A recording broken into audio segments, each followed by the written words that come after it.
Hello guys! Welcome to my vlog! Hello po sa inyong lahat and good evening na rin guys.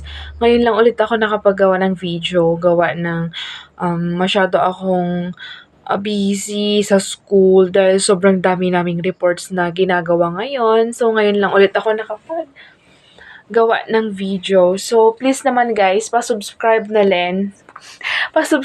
rin sa aking YouTube channel and thank you so much. And for tonight's topic, it's all, simple lang naman to guys. Maliit na discussion lang to. It's all about from the book of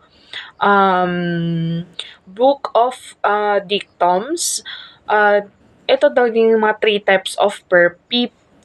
types of people in our lives. So, meron tayong, sabi dito sa libro na to guys, kasi nagustuhan ko talaga yung yung content niya, kasi classify niya yung tatlong uri ng tao na meron sa atin.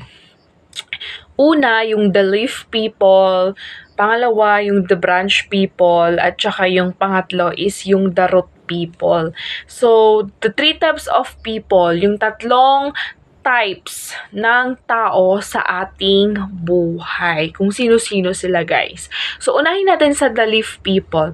Sabi dito sa libro na to, guys, the leaf people, these come into your life for just a season. You can't depend on them. They are weak.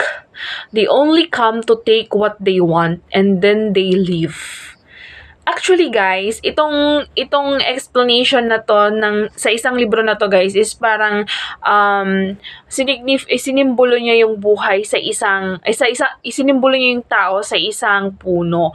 Yun yung branches, yung mga parts ng puno na yung dahon, yung roots niya, and then the branches. So unahin natin yung mga dahon guys. Sabi dito yung the leaf people, ito daw yung mga dumarating sa buhay natin na mga tao na seasonable. Kung baga, dumating tapos maya aalis din. Parang hindi siya magiging permanent na makakasama mo.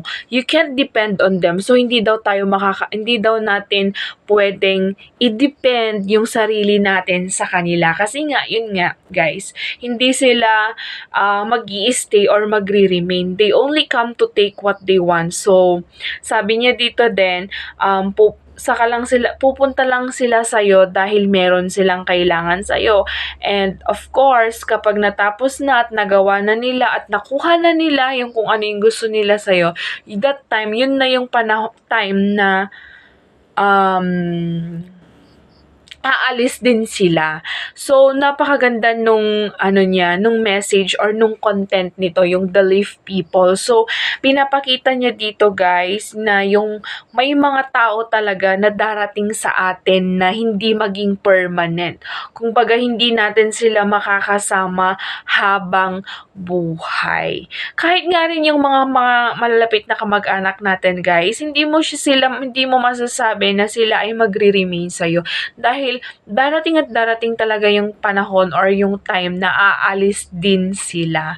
So, ang lesson dito guys sa atin, hindi naman masama ang magtiwala, pero wag mong ibigay lahat at magtira ka ng sa sarili mo guys. Napakaganda na mas unahin mo na pagkatiwalaan yung sarili mo, kasi nga hindi ka magkakaroon ng tiwala sa ibang tao kung wala ka ring tiwala sa sarili mo.